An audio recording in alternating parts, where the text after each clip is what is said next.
Name, title, and where you're from. Okay, Hello. I'm happy to start. So my name is Isabel Lois. I work for the... When we start haven't we started already? No, right? Not yet. Okay, so we can kick off, I think. I think we can kick off. Yeah. Go ahead.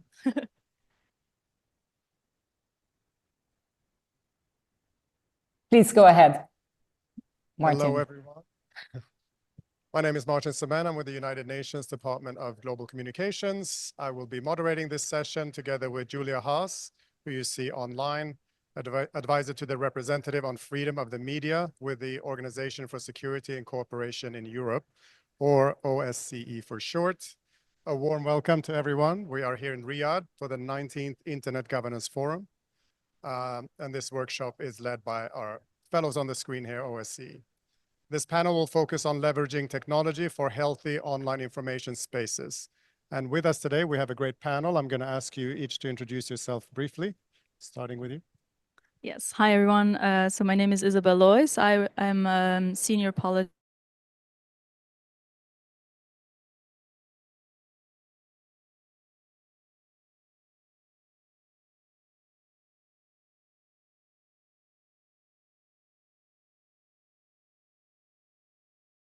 This is Sadi. I'm from Iraq, founder and president of Tech for Peace, and also IFCN advisory board member, which is the International Fact-Checking Network. We are working as Tech for Peace for the debunking misinformation and also in digital security and digital rights in the MENA region usually. Thank you. Hi everyone, my name is Nigat Dad. I am an executive director of Digital Rights Foundation. We are based in Pakistan. We work on generally digital rights issues related to freedom of expression, right to privacy, tech-facilitated gender-based violence, have a very keen eye on regulatory frameworks as well, emerging from different jurisdictions. And I sit on Meta's oversight board as well, looking at the content moderation decisions of the company and holding them accountable.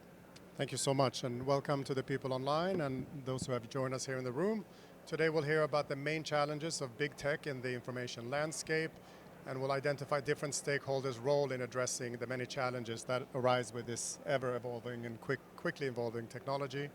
For nearly 2 decades, the IGF, the Internet Governance Platform, and at the forefront of tackling the digital opportunities and challenges that face our world. And as the United Nations' largest multi-stakeholder gathering, the IGF brings together governments, businesses, civil society, and the tech community so that we can all together shape a safer, more inclusive, and equitable digital future. So it's great to have you here at the Internet Governance Forum. I will now pass the floor to Julia online, and she's also joined by Claire Herring as part of the OSCE team. Thank you. Thank you so much, Martin, for kicking it off and introducing. It's really great to join, at least online. It's a pity I cannot share the table with you, but it's great to really have this multi-stakeholderism that you referred to, Martin, I think also really reflected on this panel. It's great to see that we have people from civil society, from international organizations, from a state, the Meta Oversight Board, of course, also being a particular body that stands somewhere in between, right? But all fulfill a very important role. So I truly believe that this will be a very important conversation, even if many people will be at lunch. But in any case, I'm very excited to see you all here. And also to hear about this UN context and the importance of IGF, which of course the OSCE would also agree to that the challenges we're talking about can only be addressed in a multi-stakeholder manner.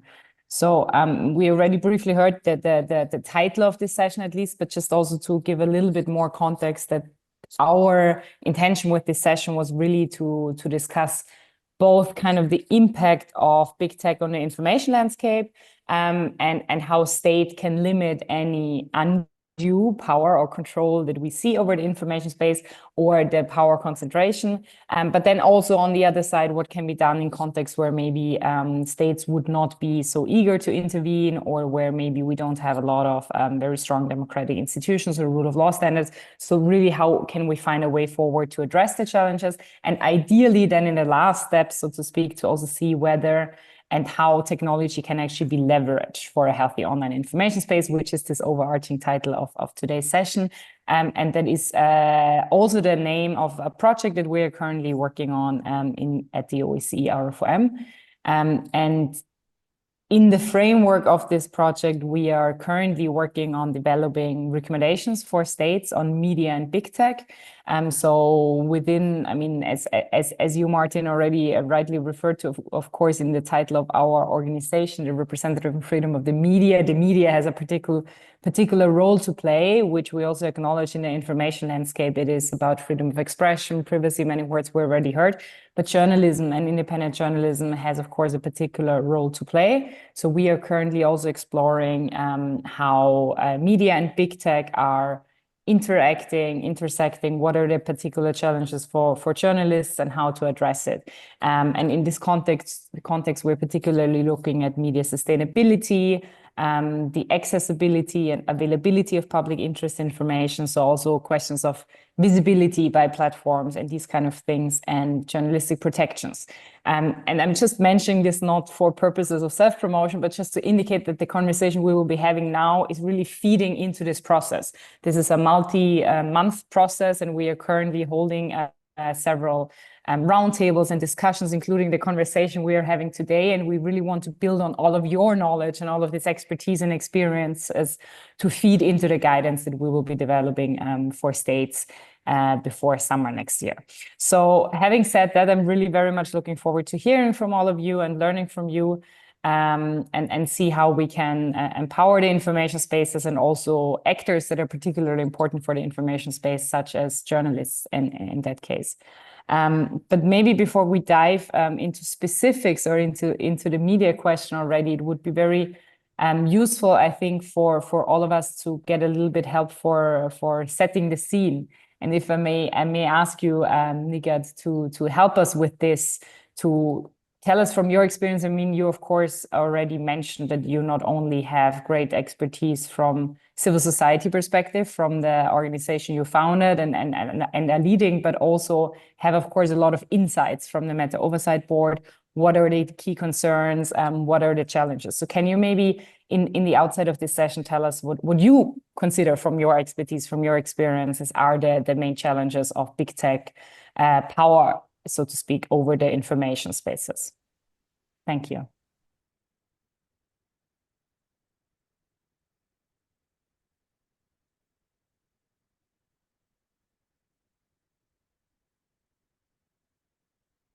Is this working? Okay, right.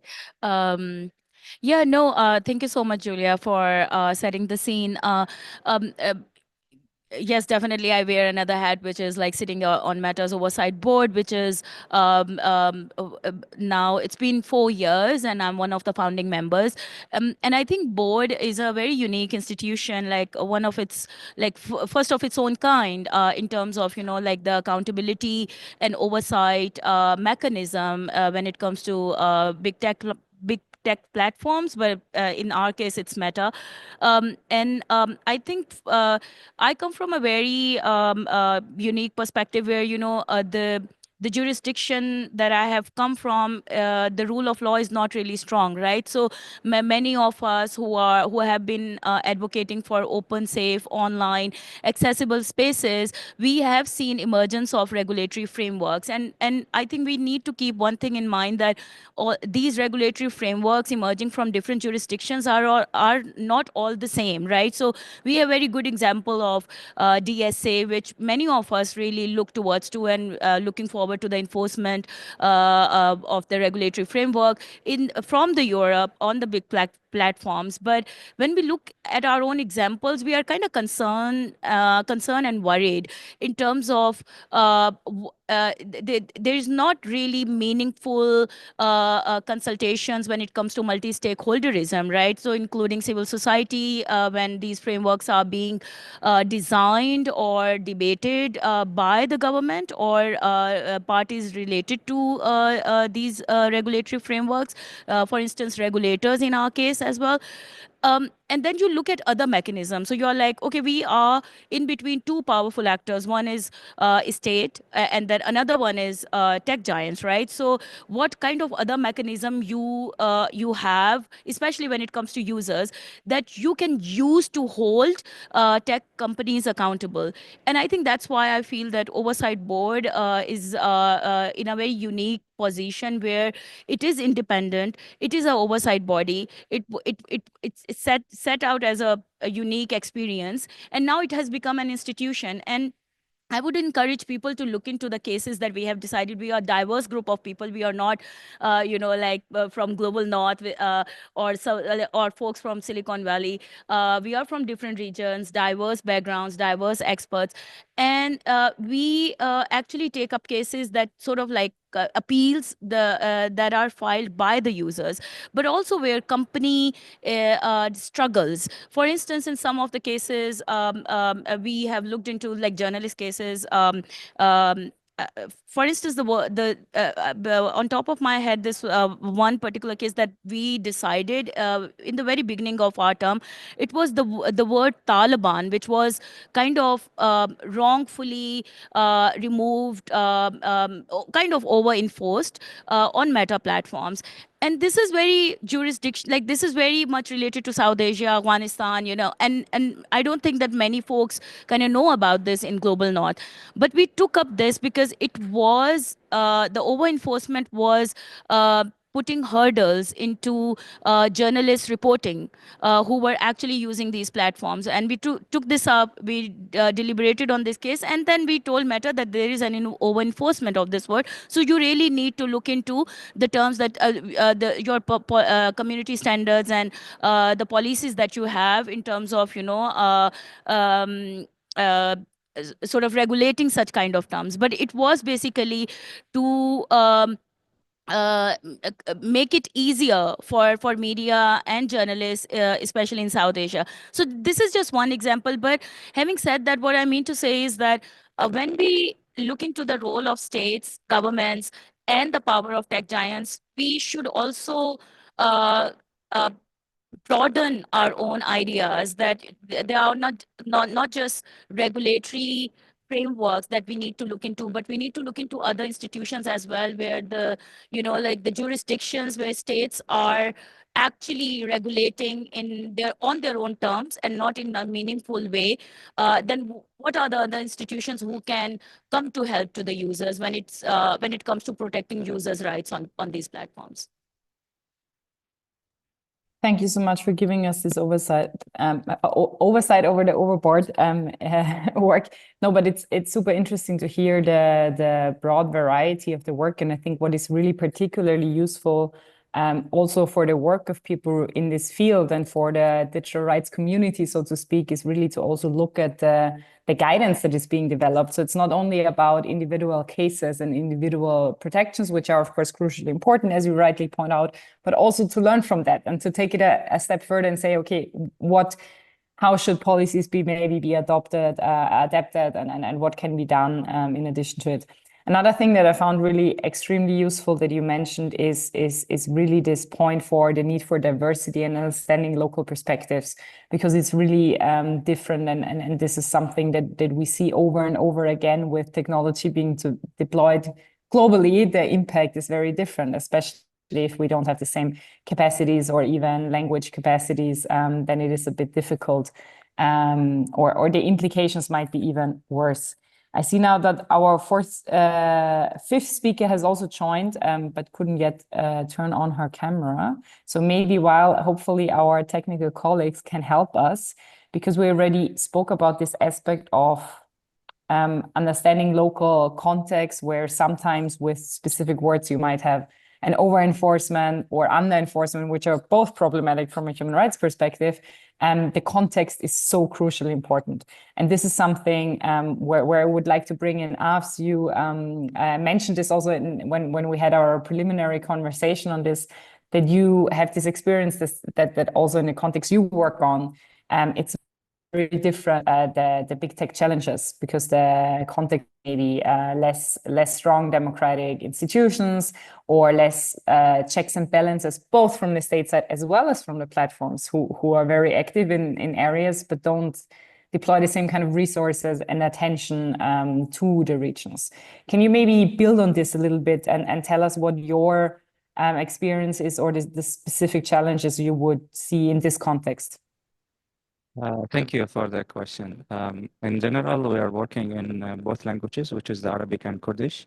So in general, the tech companies or the platforms, they are not supporting Kurdish anything. Like there is no program as a third-party fact-checker with Meta or as a global fact-checking program with TikTok working in a fact-checking in Kurdish. So the last October that we had an election in the Iraq Kurdistan area, there is a lot of misinformation, and even when we expose it, you cannot flag it because there is no program supporting this language. Even there is more than 60 languages in their program, but still they're not covering this area.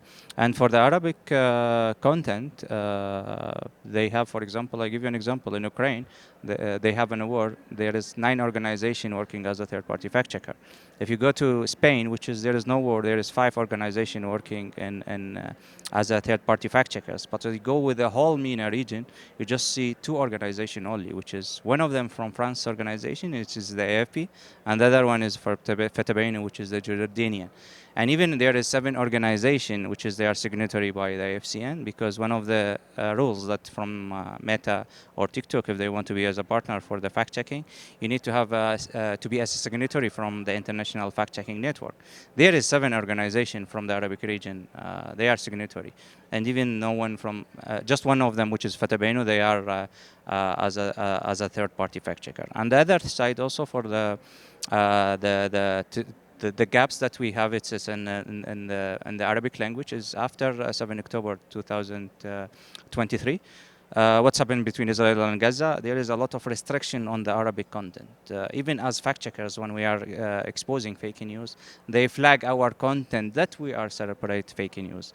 But in reality, it's because of the automation. They take the pictures that we are exposing it, and they flag it as a fake news. And the sources, the links that for the fake news is not flagged. So it's instead of fighting the fake news, they are flagging the organization in Arabic that's working to expose it. And because we are a trusted partner with Meta from 2019, so we send it to them like, look, we are exposing it, we are not publishing, and then they just restored the content, and even they didn't solve it completely for the Arabic content in the region.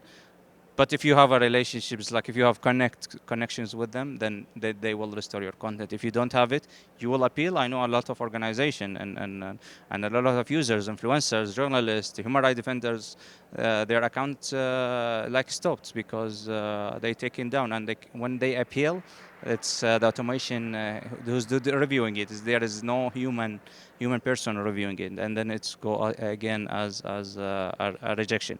And the other things, which is the AI tools, as a technology, usually most of the AI tools you can find it started in English language and for the fact checking, but in general for the Arabic it's not supported.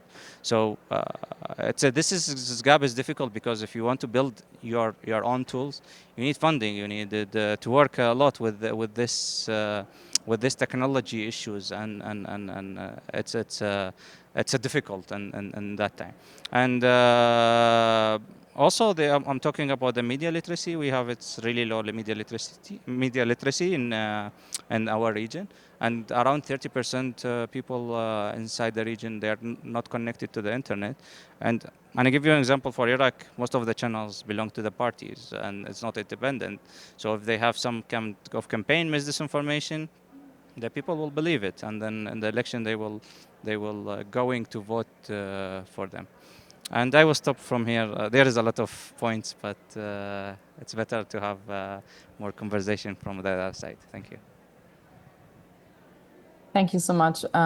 It's really, I think you really greatly underlined the interconnectedness of it all, right?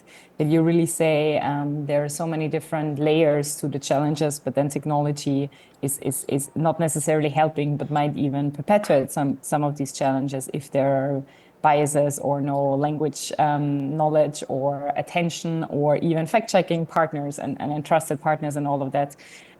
So it's really important to see how different kind of what angles can be leveraged and how can then the entire ecosystem ideally benefit from it. Second point that I found really important that you mentioned is the necessity to have a human in the loop. This is really this kind of thing that has been called for by civil society and many actors for the entirety of the conversation around content moderation. But I think you pointed out to the fact that particularly in contexts where the language or the automation is less specific with regard, for example, to the Arabic language, it's a bit difficult, or it's even worse and more difficult.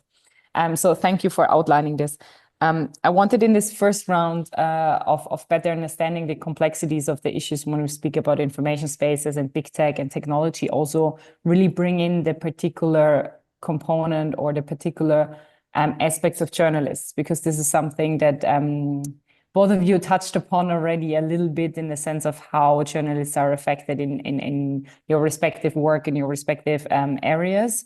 But we know also from the global media scene that big tech has challenge or provides challenges to journalism also on other levels because of these dependencies that have been created when we speak about the distribution, when we speak also increasingly about generation, as you all know. So I wanted to bring in Elena Perotti. We had a very brief introduction before you joined, so maybe you can also start with briefly saying who you are and what your role is at One IFRA, and also tell us this particular role or where you see from also because it's a global organization that you're working on, if there is some kind of like specific implications that you see big tech has on journalism, in addition to these overarching challenges that we discussed so far, or specific regional and language-specific challenges.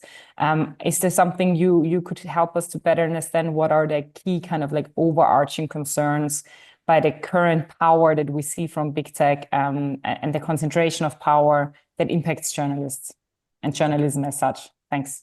Absolutely. Thank you so much, Julia. And I have to apologize towards everybody for being late. It was the train's fault, but again, I'm very sorry, very happy to manage to be here on time, kind of.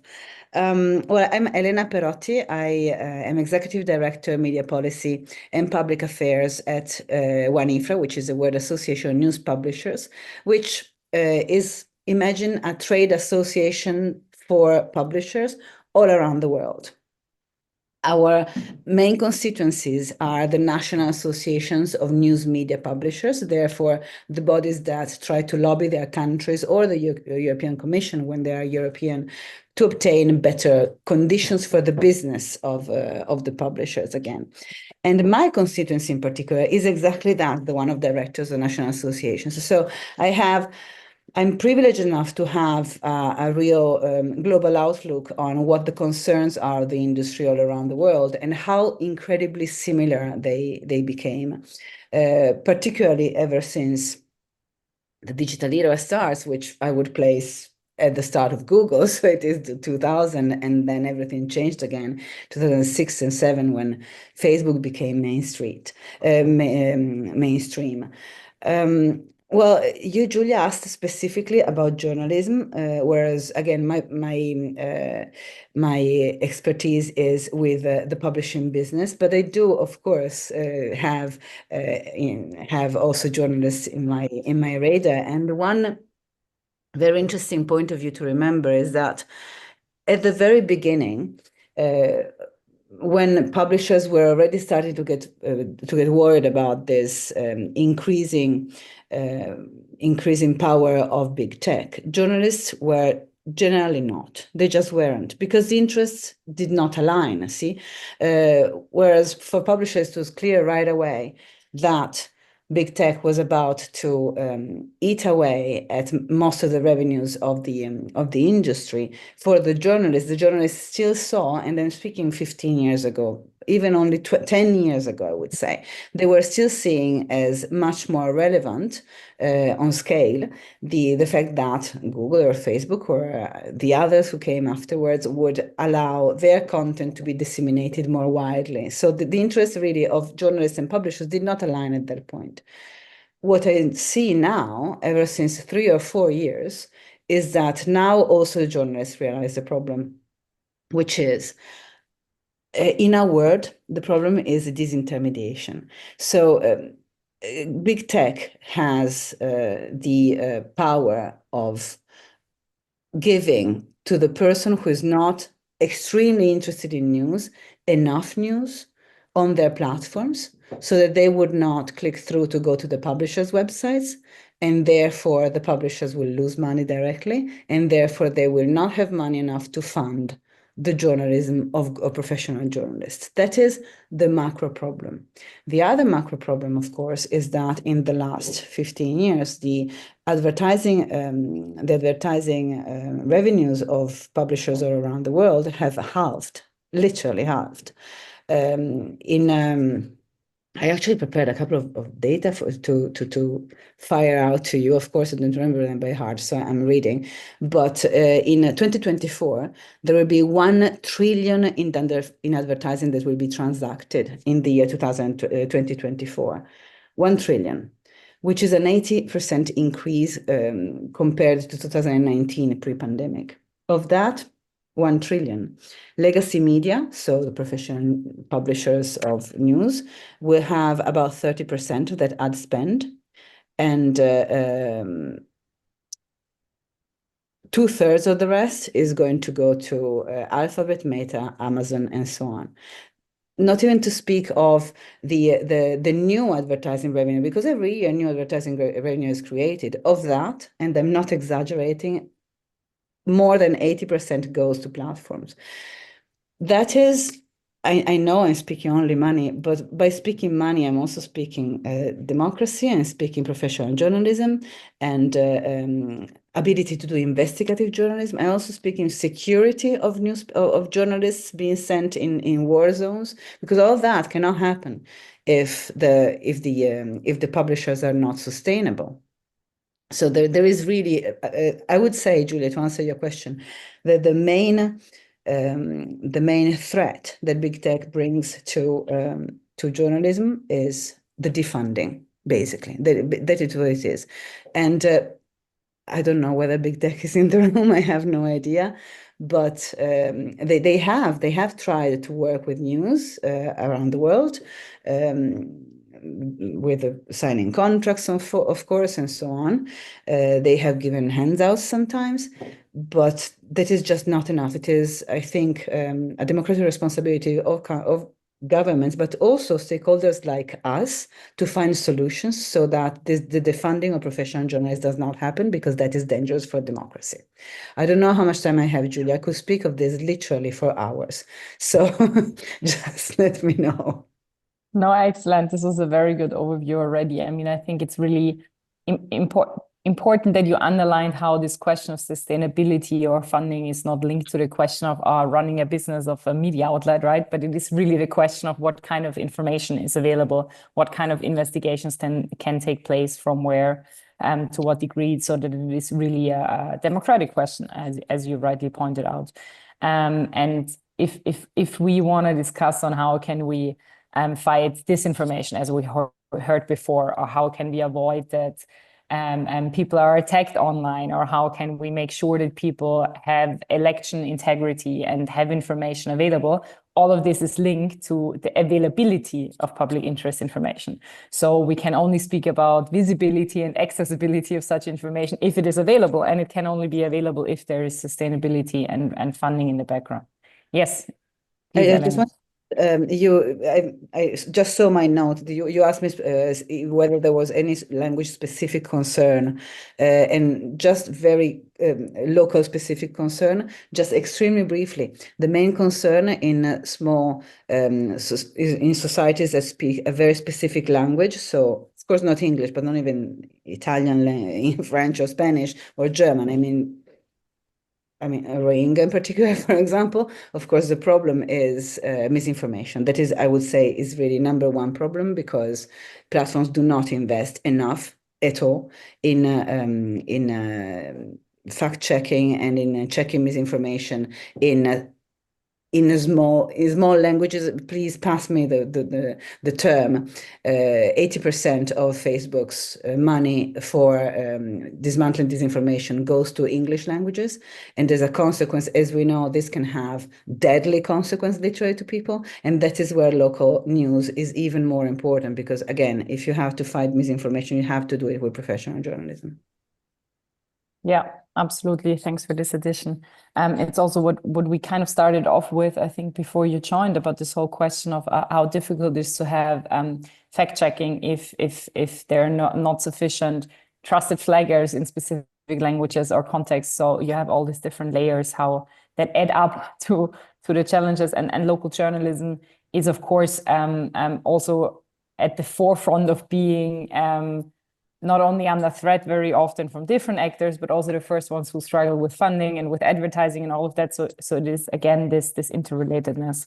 And when we speak about this interrelatedness, and also, Elena, you mentioned this democratic responsibility, which is a term maybe I would want to build on and hand over to our state representative in the room.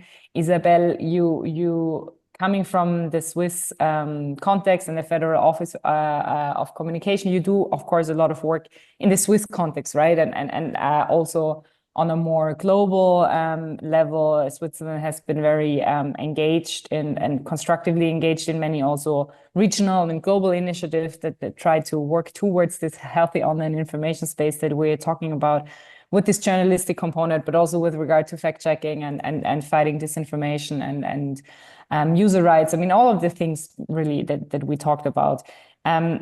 Is there something still before we move? I mean, I know we are now already maybe moving more into this direction of what can we do and what can states do also. But can you either already refer to that, or also say a few words still about how you see as a state really these challenges, and from the state perspective, how they're interlinked from this global perspective? What does it really mean from your point of view?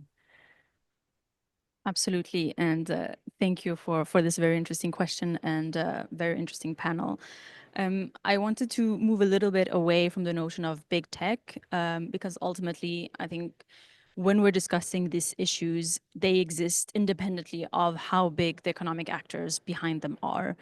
And at the Ofcom, we work a lot with media. And so when we're looking at traditional media, what we want to promote is a diverse information landscape that will allow real debate in the public sphere. This is really the core aspect of having an important media. So the larger platforms today, they act as sort of gatekeepers because they are controlling what information is amplified or suppressed. And this might not be by design, but it is something that we have seen happen. So this is not, the issue is here that there isn't enough transparency and accountability from bigger platforms of controlling or seeing how the information is flowing. So that means that the public who is reading and being online does not have the knowledge of how and why some information is put forward, why some posts are put forward and are viewed, and why others are not. And this gives these bigger platforms a sort of de facto agenda setting power. And this is where we can see the biggest issue. This new power of setting the agenda, of putting certain issues on the map, reshapes the public debate, because we are, of course, I guess, all connected and all using social media and other platforms. And so it will prioritize certain debates, certain issues, and hide others. And the engagement or the content that is often engaged the most with is polarizing content or misleading content, instead of having maybe informational content or educational ones. And this is where we see a sort of imbalance, and we need more scrutiny. So I think this is the main perspective that we try to come with as a government.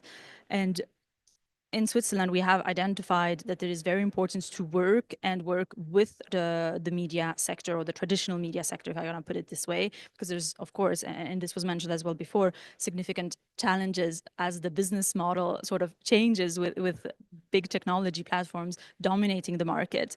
We talked about advertising revenue that is diverted from certain platforms to others, and that media organizations are struggling to sustain themselves financially, and it can lead to a lot of problems. One of the things that we have seen in Switzerland is that there is a sort of consolidation of the media market. So many of the smaller or medium-sized media outlets will have been bought up by larger media structures, and it is difficult to keep the news that is very local alive. And so we try to do our best in this, but this is a complicated issue to deal with. But the major problem we're seeing here is really reducing the diversity and the availability of local news. It is also reducing the quality of the reporting, having less journalists who can work in it, or less money for investigative research. And this means that we have fewer in-depth stories being produced. So this is one of the points that we have identified, as well as online harassment that is getting bigger and bigger when we are getting to these polarizing conflicts, of course. I'm moderating a session tomorrow that is talking about safety of journalists online, that will delve a little bit more on this point. So I'm going to stop here on that part, but I just wanted to highlights the importance of media pluralism and the importance of having it as a fundamental part of democracy. Switzerland has done a study recently that I found very interesting and also quite shocking. It has shown that only half of the Swiss population believes that independent media is essential for democracy. So only half of the population believes that. The rest are sort of either thinking that it does not matter or that it has no connection. About 14%, I believe, thought that it was not essential.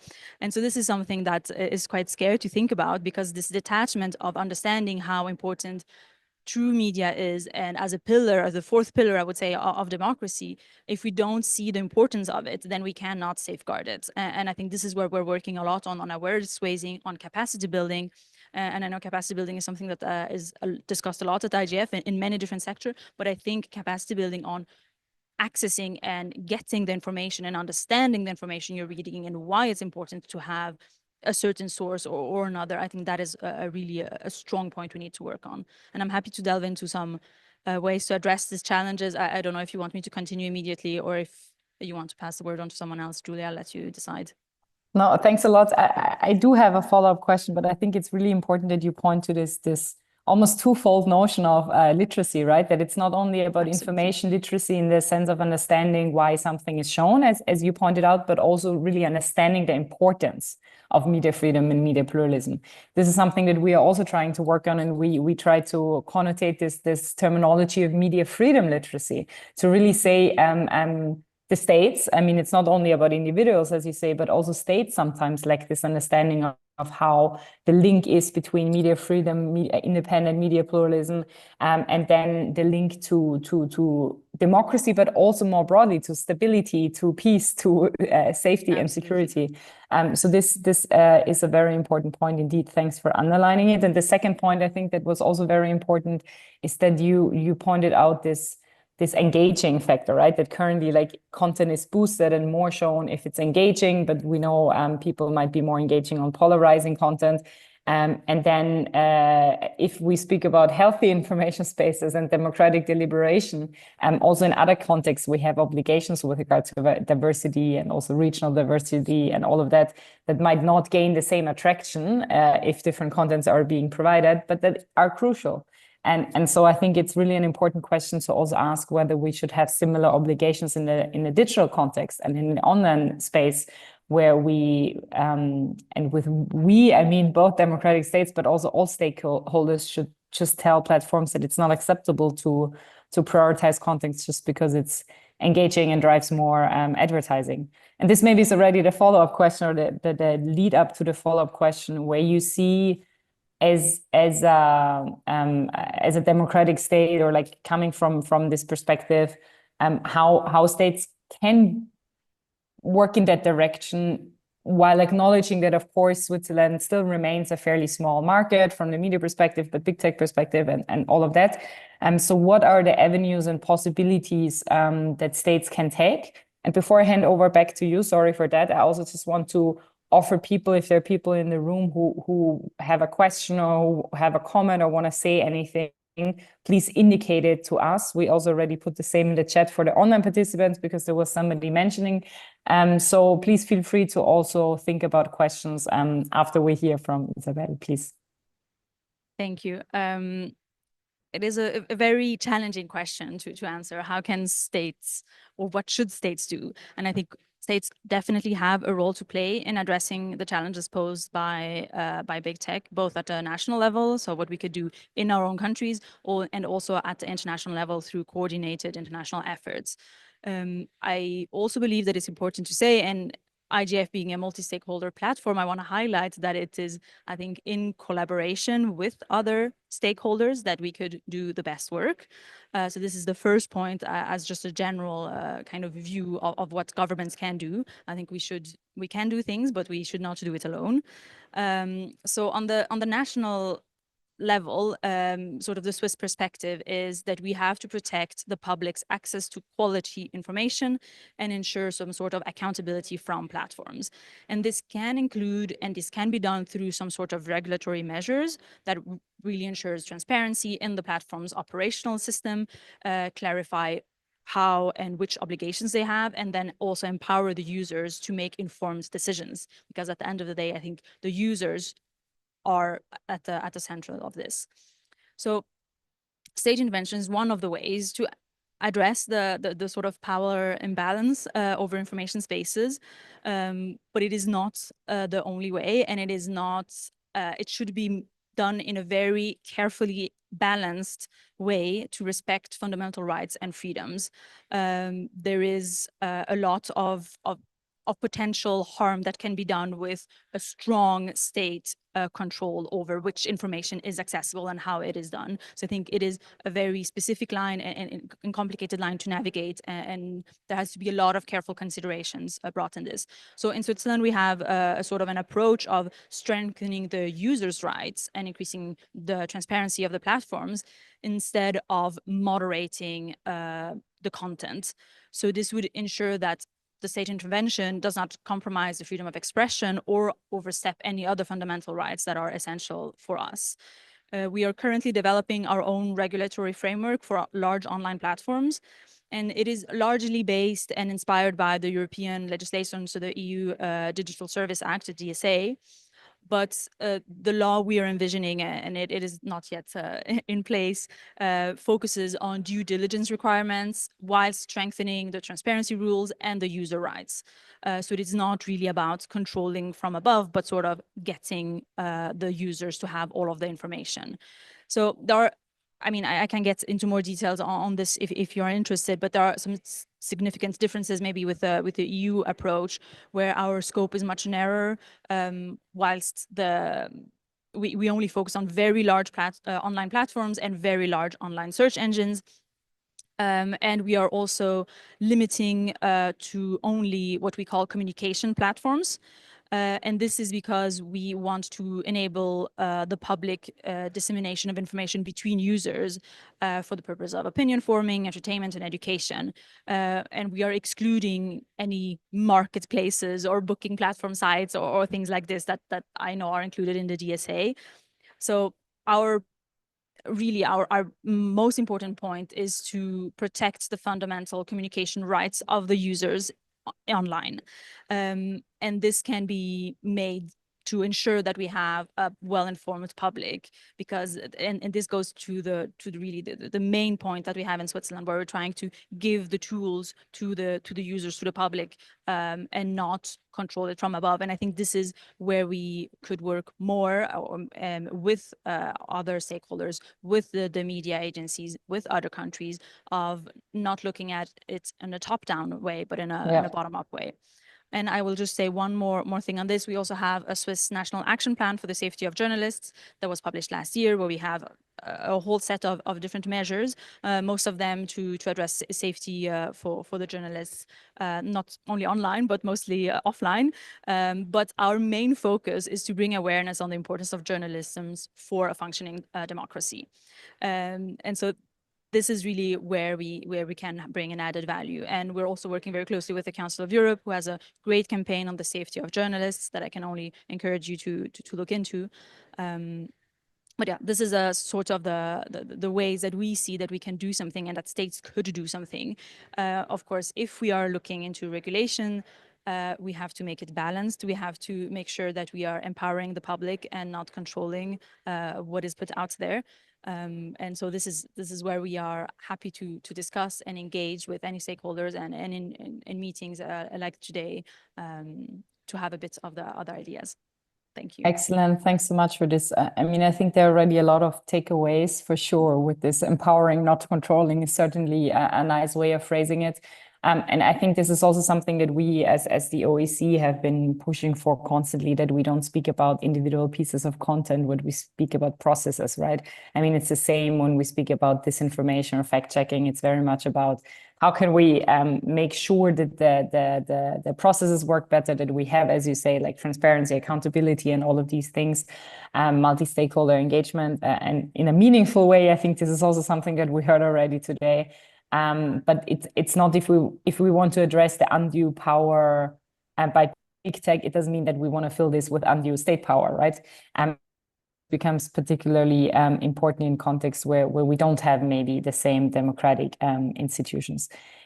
We only have 10 minutes left. So again, I want to ask if somebody in the audience would have a question. But if not, I would ask maybe first Elena, because now we had a few of these sentences also with regard to journalism, or also with the public sphere and pluralism.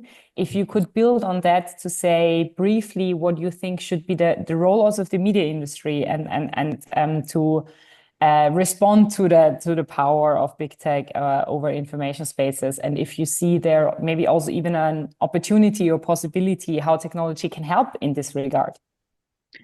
Yes. Yes, thank you, Julia. And indeed, this question comes at such a good time, because I just had an idea for a new project for WANIFRA that is really about that. But first of all, I wanted to thank Isabel for her intervention. And I would like to add to what she just said, that indeed it is only states, I think, can have the responsibility to choose what stays online and what goes offline, because only democratic states you should say only democratic states can have that responsibility. If we leave that responsibility to platforms, they're just going to take down anything that could be even potentially bring lawsuits and economic problems for them. So the role of the states is very important. We saw how important it was in all the battles for freedom of expression, of course, also for the sustainability of media, with all the laws and antitrust decisions that have been taken around the world, Australia, Canada, and so on. But I agree, Julia, that it is time for the media to do something on independently, also in addition to what states can do to help its sustainability and and as a consequence the democratic discourse which is fostered by the professional media.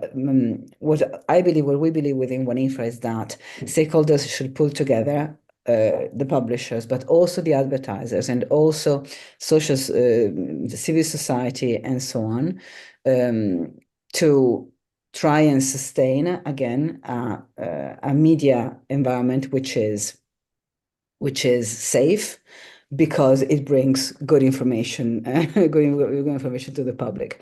What I mean is that in my first intervention, I spoke of how problematic it is for publishers that all these advertising revenues go to big tech instead than to advertisers, instead that to news media. But it is true also for advertisers, which very often find their advertising being placed by bots alongside content that is not flattering for their brands at all. It is actually a disaster. So in the end, we have a double interest from both advertisers and publishers to ensure that good advertising, at least a good portion of good advertising, goes to good professional brands. So what I'm trying to foster and what I'm trying to work on is an alliance between big stakeholders, and which include professional media, not only the big professional media, in particular the local the local small media, and advertisers and people who can advise us, like OSC, for example, and so on, to find a way to make sure that at least a certain portion of advertising goes back to media done in a professional way. And in the brief that you gave me at the beginning of before this session, Julia, you also said, is there anything technical that should be explored as well? Well, yes, there is. It is really important. I just found out recently that local media, local regional media, very often has websites that are not optimized to receive programmatic advertising. So even if we at OneInfra are successful in producing some sort of project which would drive more programmatic advertising, which is, I mean, I'm sure everybody knows what it is. Programmatic advertising is advertising that is automatically thrown onto websites which say, I'm waiting for advertising. That is basically what it is. So, but websites need to have some technical specifications to allow this to happen. So we're going to try and put in place in the next months, in the 18 months maximum, a process to ensure that more programmatic advertising goes to vetted professional media sources, also local, but we're also going to find a way to ensure that as many as possible of these websites are in the best conditions possible to receive technically this programmatic advertising. Thank you very much. Yes. Yeah. No, it's first of all also already a call to action, which is very good, because this is also what we aim to come up with at the end. And it's important to also speak about advertisers, which is part of this multi-stakeholder approach, of course. So maybe in the last 5 minutes, I want to turn now to the question also of civil society, right? And I mean, both Nigel and also Abs, you in the beginning already explained what you're doing and the work. But can you also tell us what you think is the role of civil society, and then maybe also, Nigel, I know that you're also in the global UN advisory body on AI. So maybe also, I know it's not a lot of time left, but if you can close on this call to action, also maybe with this perspective and expertise. Maybe first I will give the floor to us on the more specific civil society experience or what you think should be done, and then Nigel, maybe you can close it with this more global AI component and a call to action in the last few minutes. Thank you so much. So thank you for the question. Now we are working, we build an IFCN Arabic coalition from this 7 organization. So we will make some pressure on the tech companies and to be as a third-party fact checkers or to combine them as disinformation, because it's as one organization, usually they ignore it, especially it's come from the Arabic region. The other things that we are doing, raising awareness for people in different ways, like online, for example, last Tech for Peace, we have more than 2.3 million followers.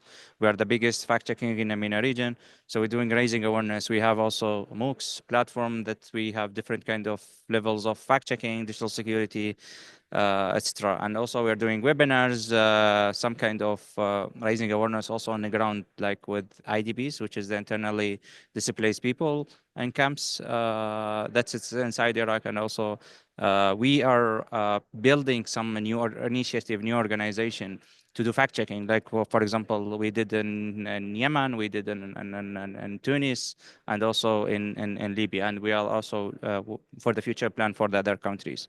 And also on the other side, we are building too. So there is a Tech for Peace application mobile that's not only depending on our articles for fact checking, also we are building this for people. So anyone can install this app in 3 languages, which is Arabic, English, and also Kurdish.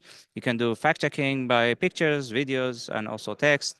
And the only application mobile you can do by videos in 3 languages, because most of the tools for fact checking for videos, you need computer to use it. So we developed these tools to use it by phone, and we have until now more than 100,000 downloads, and it's still growing up really fast. And yeah, I'll stop from here and. Yeah, no, thank you so much. Julia, I would, I'll talk about a little bit about the UN Secretary General, HLab, and the recommendations that we have given. But before that, I would also like to talk a little bit about the white paper on AI around content moderation that we released at the Oversight Board, and some of the really important things that our panelists have already highlighted. For instance, and we as a board dwelled into so many cases. We engaged with so many stakeholders, including civil society around the world. So far, we have received 10,000 comments on our cases. And I would really encourage people to really look into those deliberations and the case decisions that we have released and the recommendations, because those recommendations actually go deeper insight into the tools and policies of the platform. So some of the key lessons that we learned as a board that actually civil society and other tech platforms can also learn when we talk about AI and content moderation are basically, automated moderation and curation system must be rigorously and continually evaluated on their performance for users who are most vulnerable and most at risk. Another one is global human rights, freedom of expression, and ethics experts should be consulted when designing and deploying new AI-powered content moderation tools early in the process.